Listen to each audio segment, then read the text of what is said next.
Today marks 1 year since the October 7th Hamas terror attack on Israel. And while the conflict in the Middle East persists, millions around the world are praying for peace. Today, remembrance ceremonies are bringing people together here in Rochester. 13 WHAM's Christian Garzone met with some of them today. Christian, good evening.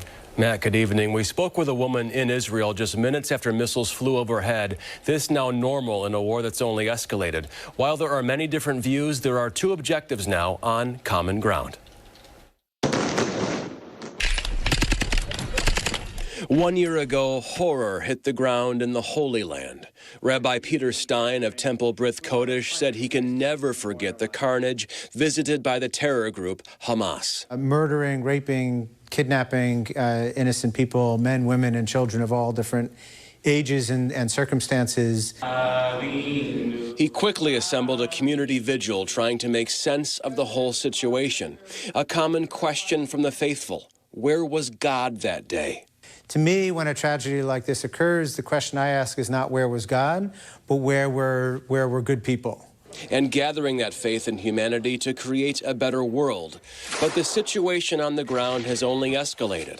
Monday, between Jerusalem and Tel Aviv, Aviva Weisgeld told 13 WHAM missiles had just flown overhead, a new normal.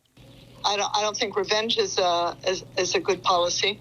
The utmost importance is to bring the hostages back. And there are still 101 being held in Gaza, with tens of thousands of people killed as a result of Israel's actions. You know, just bodies of children mutilated. For 20 years, Kathleen Kern worked in the West Bank with the Palestinian people. The response from Israel is almost too tough to talk about. I kind of burned out.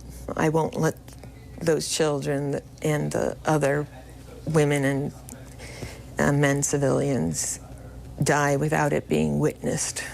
But from these three people, there is a common objective. Rabbi Stein sums it up.